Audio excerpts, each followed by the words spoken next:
Halo semuanya, gimana kabar kalian hari ini? Semoga kalian selalu sehat ya, dimanapun kalian berada. Film yang akan kita bahas hari ini berjudul Door Lock yang dirilis pada tahun 2018. Film ini bercerita tentang seorang perempuan yang tinggal di apartemen dan dia mendapatkan teror dari sosok misterius yang sering mengetuk pintunya. Yaudah, tanpa berlama-lama langsung aja kita masuk ke alur ceritanya. Cerita ini dimulai ketika seorang wanita baru pulang ke apartemennya. Pada hari itu dia mendapati lampu telah mati dan beberapa barang di kamarnya berantakan. Namun belum sempat dia menyelidiki apa yang terjadi, tiba-tiba datang seseorang yang langsung menyerangnya. Beberapa hari kemudian, adegan berfokus pada seorang wanita bernama Kyung Min. Dia tinggal sendirian di sebuah apartemen, dan pada hari itu dia menemukan keanehan bahwa tombol kuncinya memiliki jejak tangan. Hal itu membuatnya langsung mengganti kata sandi baru untuk berjaga-jaga. Kemudian setelahnya, Kyung Min berangkat bekerja di suatu bank untuk memenuhi kebutuhan hidupnya. Dia menjalani rutinitas yang cukup membosankan karena dia selalu bangun di pagi hari untuk bekerja. Dia jarang bepergian ataupun nongkrong dengan teman. Pekerjaan ini membuatnya selalu pulang malam dengan menaiki bus bersama rekan kerjanya yang bernama Hyojo. 근데 약점을 파고 들어야 물건을 팔지. 맡겨놓고 가니. 누가요? Pada malam itu saat dia bersiap untuk tidur, dia terkejut saat melihat handle pintunya bergerak seperti ada seseorang yang berniat masuk ke kamarnya. Namun saat dia mengecek keluar, orang itu telah pergi dan hanya meninggalkan sebuah puntung rokok. Dari situlah dia melapor polisi agar potongan rokok itu diperiksa sidik jarinya. Tetapi polisi mengaku bahwa prosedur pemeriksaan tidak bisa dilakukan semudah ini lantaran ada banyak pertimbangan, seperti pelaku yang harus ditemukan di tempat kejadian karena bisa jadi pelaku ini hanyalah orang mabuk yang mungkin salah kamar. Oleh sebab itu dia diminta lebih berhati-hati dan melaporkan kembali jika ada sesuatu yang mencurigakan. Meskipun sudah diberi keterangan demikian, nyatanya Kyung Min masih was-was ada pihak yang ingin menerornya. Dan benar saja saat dia sudah tertidur, muncul sosok pria misterius yang masuk ke kamarnya. Pagi harinya entah mengapa Kyung Min merasa pusing setiap dia bangun dari tidur, tapi dia tetap mengabaikannya dan berangkat bekerja seperti biasanya. Lalu sesampainya di kantor, dia melayani seorang nasabah bernama Gijong. Pria itu merupakan tukang kayu yang beralamat tidak jauh dari tempat tinggalnya. Oleh karena itu, Kyung Min berusaha bersikap akrab dengan menawarkan tabungan yang cocok dengan profesinya.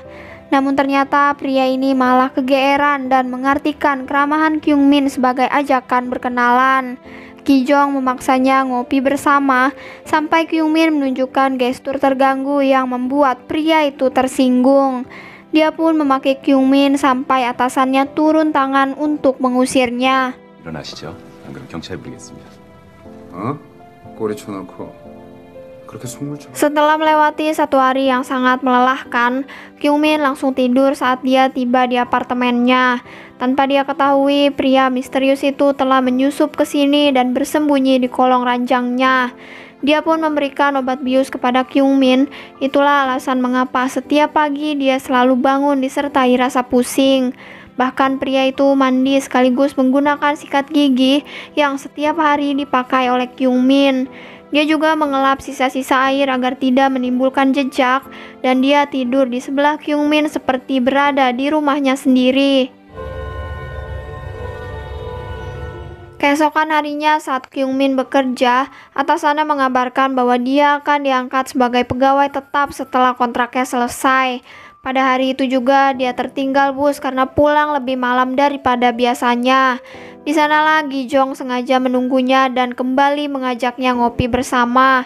Kyung Min yang ketakutan mencoba menolak ajakan pria itu, bahkan memberontak ketika Gijong tetap memaksanya. Beruntungnya datang atasan Kyung Min yang bernama Son Ho. Beliau membantunya lolos dari pria itu dan mengantarnya sampai ke apartemen. Setelah Kyungmin masuk ke kamarnya, dia mengetahui bahwa semua lampu di ruangannya telah mati. Saat itulah Sonho datang mengetuk pintu dan bermaksud ingin mengembalikan dompet Kyungmin yang tertinggal di mobilnya. Di sana pula Sonho sukarela membantunya memperbaiki lampu sampai kembali menyala. Kemudian sebelum pulang, pria itu meminta izin untuk menggunakan toiletnya lebih dulu. Hal itu membuat Kyungmin berniat membersihkan sampai dia tahu bahwa toiletnya terbuka, padahal dia selalu menutupnya sebelum berangkat bekerja. Seketika dia curiga dari manakah Sonho tahu nomor apartemennya. Rasa takut dan gelisah membuatnya menyimpulkan Sonho telah menguntitnya, sehingga dia berlari keluar untuk melaporkan pada polisi. 저 커피 사올게요.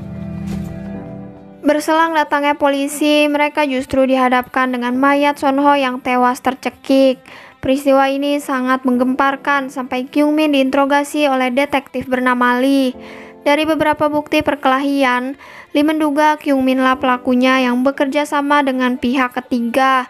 Hal itu membuatnya sangat syok sampai tidak mampu untuk sekedar membela dirinya.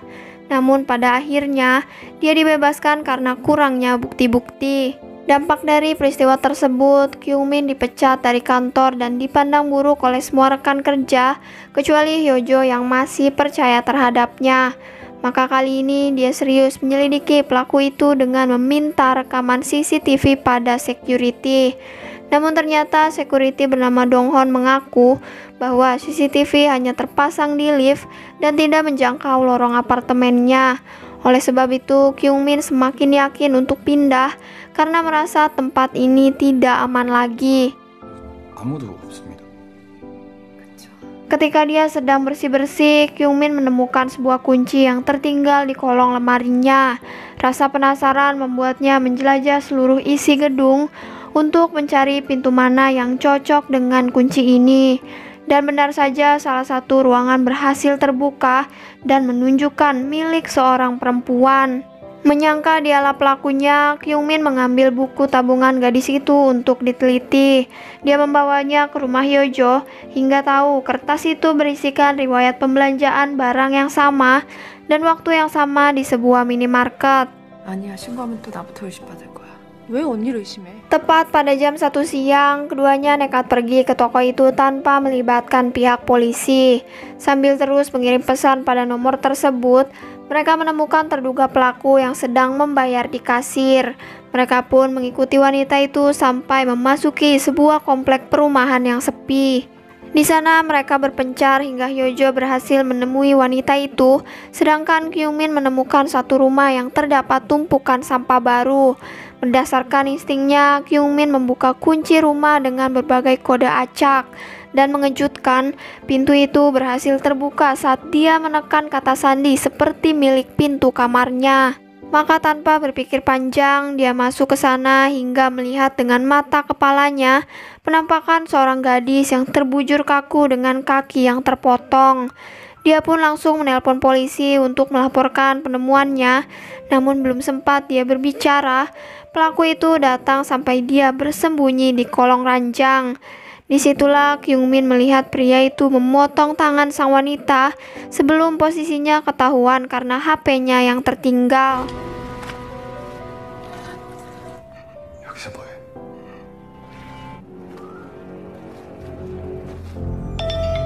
핸드폰 떨어뜨리셨네요. Seketika Kyungmin kabur sambil berteriak melewati tiap gang yang sempit. Dia pun bersembunyi di balik sebuah tembok, meskipun usahanya gagal karena pelaku itu langsung menemukannya.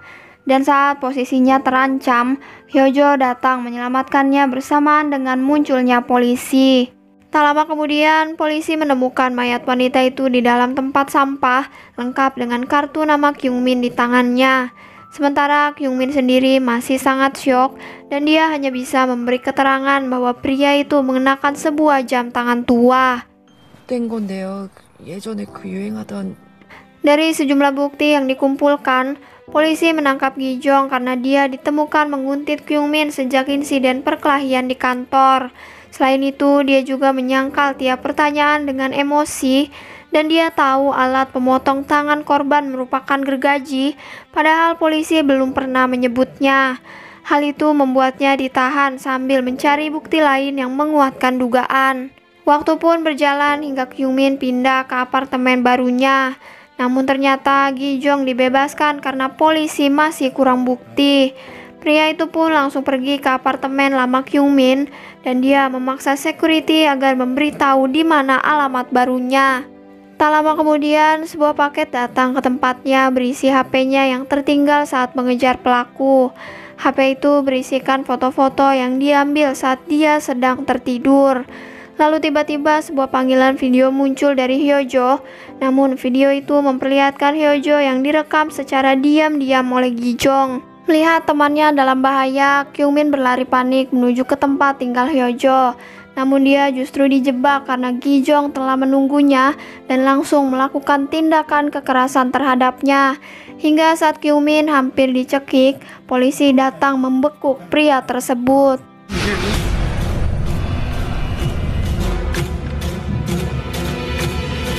Adegan berpindah memperlihatkan seseorang yang berhasil mencungkil kunci pintu. Dari gelagatnya, dia terlihat sering melakukannya karena dia berhasil masuk tanpa diketahui oleh siapapun. Sementara itu, Hyojo sudah aman dan dilarikan ke rumah sakit. Gi-jong juga telah tertangkap dan sedang dalam proses pemeriksaan DNA yang akan dicocokkan dengan sidik jari pada gergaji pemotong. Malam itu juga detektif Lee memberikan Kyungmin sebuah kamera agar dipasang di kamarnya. 이거 드린다는 걸 제가 깜빡해가지고. Singkat waktu, keesokan harinya, Kyungmin bertemu security apartemen lamanya saat dia berada di sebuah minimarket. Di sana, Donghon menyapanya dan menanyakan kelanjutan dari kasus terornya. Namun yang membuatnya sangat terkejut, Donghon membeli barang sesuai dengan nominal yang tercatat di buku tabungan korban perempuan. Bahkan dia baru sadar bahwa pria itu mengenakan jam tangan tua yang dipakai oleh pelaku pembunuhan. Dari situlah Kyungmin pulang dengan rasa takut yang luar biasa. Terlebih saat detektif Lee mengabarkan bahwa Gi-jong sudah dibebaskan karena sidik jari yang tidak sesuai. Bahkan baru saja pria itu ditemukan meninggal dunia akibat dibunuh oleh pelaku yang masih dalam pencarian. Mendengar hal itu, Kyungmin memberanikan diri melihat dari kamera pengawasnya, di mana ada sosok orang yang masuk ke kamarnya dengan wajah yang amat jelas. Pria itu bersembunyi di bawah ranjang dan Kyungmin gagal melarikan dirinya. Beberapa saat kemudian, detektif Lee memulai pergerakan saat tahu Kyungmin tidak bisa dihubungi. Dia juga terus mendapat laporan dari timnya bahwa penjaga apartemen mengundurkan diri sehari setelah terbunuhnya Gi-jong. Maka dari itu, dia menyelidiki tempat kerja lama Donghon yang terletak di sebuah hotel. Sementara itu, Kyungmin dibawa ke tempat tersembunyi dan diberikan obat bius yang membuat tubuhnya lemas. Di sana, Donghon mengancamnya bahwa jika Kyungmin berani kabur, maka tangan dan kakinya akan dipotong. Namun alih-alih takut, Kyungmin berusaha melawannya saat dia mendapatkan kesempatan. 왜 울어요? Dia pun jatuh terseok dan berupaya bangkit mencari pintu keluar. Tetapi tempat ini terlalu gelap dan terdiri dari banyak lantai yang sudah usang seperti bangunan lama. Hal itu membuatnya lagi-lagi bersembunyi sambil menggenggam sebuah potongan kaca. Tepat saat detektif Lee tiba di sebuah gedung tua, dia mulai menyisir tempat hingga dia yakin disinilah Donghon bersembunyi. Dia pun berteriak memanggil nama Kyungmin sampai wanita itu menjawabnya. Namun naas dia tidak menyadari bahwa Donghon ada di belakangnya dan langsung menyerangnya. Keduanya pun terlibat pertarungan sampai keadaannya sama-sama babak belur. Tapi tidak lama dari itu, suara keduanya tidak terdengar lagi hingga Kyungmin keluar sambil membawa sebuah kapak. Di sanalah dia menyaksikan detektif Lee terbunuh secara mengenaskan. Dengan sisa tenaga yang ia punya, Kyungmin berusaha melawan Donghon yang berkali-kali melayangkan pukulannya. Mereka pun jatuh tertimpa lemari hingga kondisi tangan Donghon menancap sebuah paku. Namun tetap saja psikopat ini masih gigih menyerangnya. Saat itulah Kyungmin kembali mendorongnya sekuat mungkin sampai pria itu tewas dengan leher yang menancap pada paku yang berkarat.